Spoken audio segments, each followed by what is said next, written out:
Hello friends, rounds டியூப்பில் 25வது video பார்க்க உங்களை அன்புடன் அழைக்கின்றேன். நம்ம சேனலை சப்ஸ்கிரைப் பண்ணாதவங்க சப்ஸ்கிரைப் பண்ணிவிடுங்க, கூடவே பெல் பட்டனையும் ப்ரெஸ் பண்ணுங்கள். இந்த வீடியோவில் நாம் உதய்பூர் நகர்வலம் வரப்போகிறோம். ஒவ்வொரு ஊரும் ஒரு சிறப்பை பெற்றிருக்கும். ஒரு சில ஊரில் கோட்டைகள் இருக்கும், ஒரு சில ஊரில் ஏரிகள் இருக்கும், ஒரு சில ஊரில் கோவில்களுக்காக புகழ்பெற்றிருக்கும். அதே சமயத்தில் அரண்மனைகளும் சில இடத்துல இருக்கும். ஆனால் உதய்பூர் எல்லா சிறப்பும் பெற்ற ஒரு இடம். இங்கு கோட்டைகள் இருக்கு, ஏரி இருக்கு, பூங்கா இருக்கு, கோயில்கள் இருக்கு, எல்லாமே இருக்கு. உதய்பூரில் நம்ம முதலாவதாக பார்க்க போகிறது சிட்டிக்கு நடுவுலேயே இருக்கிற ஜெகதீஷ் டெம்பிள். இந்த இந்து கோயில் 1651 மகாராணா ஜகத் சிங் என்பவர்களால் கட்டப்பட்டது. இந்த கோயில் ஒரு உயரமான மொட்டை மாடியில் எழுப்பப்பட்டிருக்கு. இந்த கோயிலுடைய முக்கியமான சன்னதியை பார்க்கணுன்னா ஒருத்தர் 32 பளிங்கு படிக்கிட்டே ஏறி வந்தாகணும். இந்த கோயில் மறுகுர்ஜாரா கட்டடக்கலைக்கு ஒரு சிறந்த எடுத்துக்காட்டாக இருக்குது. கோயில் சிலைகள் எல்லாம் அழகாகவும் நல்லா அலங்கரிக்கப்பட்டு இருக்கிறதால இந்த கோயில் நல்ல ஐக்கனோகிராஃபிக்கு சிறந்த எடுத்துக்காட்டு. கோயில் கருவறையில் விஷ்ணு அல்லது கடவுள் கிருஷ்ணரின் அவதாரம் இருக்குது. ஆனால் உள்ளூர் பேச்சு வழக்கில் ஜெகநாதருடைய தெய்வத்தின் சிலை ஒரு கருப்பு கல்லால் செதுக்கி இருக்குன்னு சொல்கிறாங்க. மூலவர் இல்லாமல் விநாயகர், சூர்யா, சக்தி தேவி மற்றும் சிவபெருமானுக்கும் 4 சிறிய ஆலயங்கள் இருக்குது. அடுத்து நம்ம பார்க்க போகிறது உதய்பூரில் நகரத்தின் மைய பகுதியில் இருக்கிற இந்த சிட்டி பேலஸ். இந்த அரண்மனையில் பல பழங்கால கட்டுரைகள், ஓவியங்கள், அலங்கார தளவாடம் மற்றும் அரச காலத்திலேருந்து வந்த பாத்திரங்கள் எல்லாம் ஒரு மியூசியம் மாதிரி வச்சுருக்காங்க.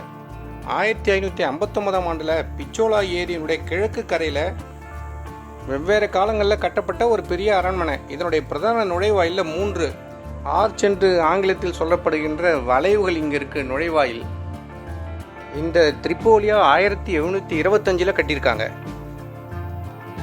இந்த அரண்மனையை பார்க்கறதுக்கும் இதில் உள்ள மியூசியத்தை பார்க்கறதுக்கும் தனித்தனியாக நம்ம பணம் செலுத்தணும். இந்த அரண்மனைக்கு பின்னால் இருக்கிற பிச்சோலா ஏரியை பற்றி இனி பார்க்கலாம். இந்த பிச்சோலா ஏரி 1362ஆம் ஆண்டில் செயற்கையாக உருவாக்கப்பட்டது.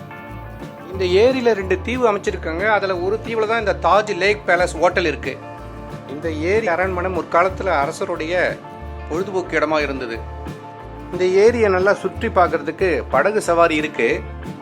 அந்த படகு சவாரியும் அரண்மனையுடைய பின்பக்கத்திலிருந்தே ஒரு தொடக்க வழி இருக்குது. அந்த படகு சவாரியில் சவாரி பண்ணிக்கிட்டு ஏரியினுடைய எல்லா பக்கமும் சுற்றி வரலாம். அங்கேயே இருக்கிற ஏரி அரண்மனையும் நம்ம பார்க்க முடியும். ஆனால் அந்த ஏரி அரண்மனைக்குள்ளே நம்ம நுழைய முடியாது. ஏனென்றால் அந்த ஹோட்டலில் ரூம் எடுத்து கஸ்ட்டாக போகிறவங்களுக்கு மட்டும்தான் அங்கே நுழைவு உண்டு. மற்றவர்கள் அந்த ஹோட்டலை பார்க்க உள்ளே நுழைய முடியாது. நல்ல வெள்ளை பளிங்கு கற்களால் கட்டப்பட்ட இந்த அரண்மனை இப்போ ஒரு ஆடம்பர 5 நட்சத்திர ஹோட்டலாக இருக்குது. அதனால் இந்த ஹோட்டல் இப்போ தாஜ் ஹோட்டல் ரிசார்ட்ஸ் மற்றும் அரண்மனைகள் என்ற பேனரின் கீழே ஃபங்க்ஷன் ஆகுது. அரண்மனையில் அந்த படகு சவாரியை ஒட்டி இருக்கிற அந்த பகுதி பச்சை பசேலுன்னு நல்ல ஒரு ரம்யமான இடமா இந்த பூங்காவை அமைச்சிருக்காங்க.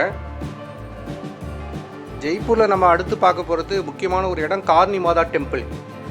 இந்த மலை மேலே இருக்கிற கார்னி மாதா கோவிலுக்கு போகிறதுக்கு கயிறு வழிப்பாதை, அதாவது ரோப்கார் சர்வீஸ்னு ஆங்கிலத்தை சொல்கிறோம்.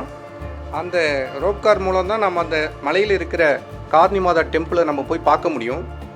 கார்னி மாதா போகும்போது ஒரு 10 நிமிஷம் பயண தூரம்தான் ரோப்கார் சர்வீஸு.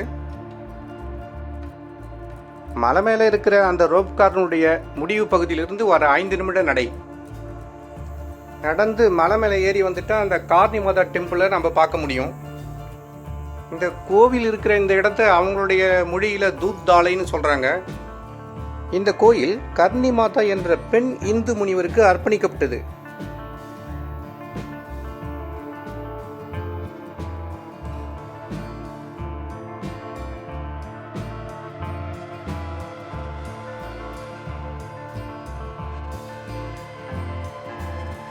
இந்த கோயில் மச்லா என்ற மலையின் மேலே நகரின் உயரமான இடத்துல இருக்கிறதால பிச்சோலா ஏரி அரண்மனை, சஜன்கர் கோட்டை மற்றும் உதய்பூர் நடுவுலிய தூத்தலாய் பூங்கா ஆகியவற்றின் ஒரு பரந்த காட்சியை நம்ம காண முடியுது. அடுத்து நம்ம உதய்பூருடைய வடக்கு பகுதியில் இருக்கிற சகலியோங்கி பாரி என்ற ஒரு தோட்டத்தை பற்றி தான் பார்க்க போகிறோம். உதய்பூருடைய முக்கியமான சுற்றுலா தலமான இந்த தோட்டத்தில் பூச்செடிகள், அழகிய நீரூற்று மற்றும் ஒரு அருங்காட்சியகமும் இதில் இருக்குது.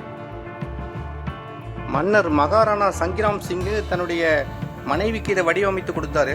ராணி தனது 48 பணிப்பெண்களோட இந்த தோட்டத்தில் தங்களுடைய ஓய்வு நேரத்தை செலவிடுவாங்க. இந்த தோட்டத்தில் 4 பக்கத்திலையும் பளிங்கு யானைகளோடு அமைக்கப்பட்ட அடர்த்தியாக வளர்ந்து இலைகள் சூழ்ந்துள்ள தாமரை குளம் ஒன்றையும் இதில் பார்க்கலாம். இந்த தோட்டம் பதே சாகர் ஏரியினுடைய கரையில் அமைஞ்சிருக்கு.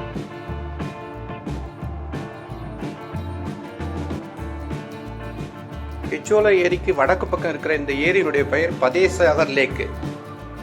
இந்த ஏரியும் உதய்பூர்ல செயற்கையாக உருவாக்கப்பட்ட ஒரு ஏரி. மகாராணா ஃபத்தே சிங்கருடைய பேரை தான் இந்த ஏரிக்கு வச்சிருக்காங்க. அடுத்து நம்ம பார்க்க போறது ஒரு கோட்டை. கும்பல்கரில் உள்ள இந்த கோட்டை இந்தியாவின் 2வது மிகப்பெரிய கோட்டை. கடல் மட்டத்திலிருந்து சுமார் 3600 அடி உயரத்தில் இருக்கிற இந்த கோட்டை மதிர்ச்சுவர் மட்டுமே 36 கிலோமீட்டர். உலகத்தில் இருக்கிற நீளமான சுவர்களில் இதுவும் ஒன்று. கோட்டைக்குள்ளேயே 360க்கும் மேற்பட்ட கோயில் இருக்கிறதா சொல்றாங்க.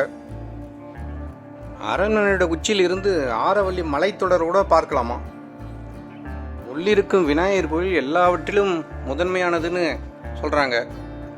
2013 இந்த கோட்டை யுனெஸ்கோ உலக பாரம்பரிய தலமாக ராஜஸ்தானுடைய மற்ற 5 கோட்டைகளோட அறிவிக்கப்பட்டுள்ளது.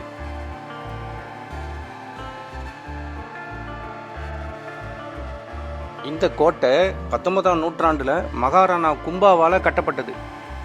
ஒவ்வொரு நாள் மாலையிலையும் சில நிமிடங்கள் ஒளி காட்சி கூட இங்கே நடத்துகிறாங்க. கோட்டையினுடைய கிழக்கு பக்கத்தில் நீலகாந்த் மகாதேவா கோயில் இருக்கு. 24 பெரிய தூண்கள் கொண்ட ஒரு மண்டபத்துக்குள்ள சிவன் கோயில் இருக்கு.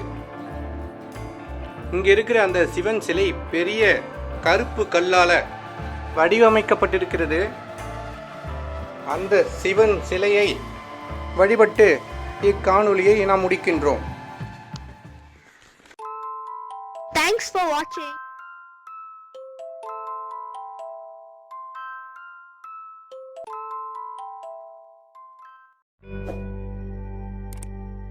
Please like, share, comment and subscribe Roundstube.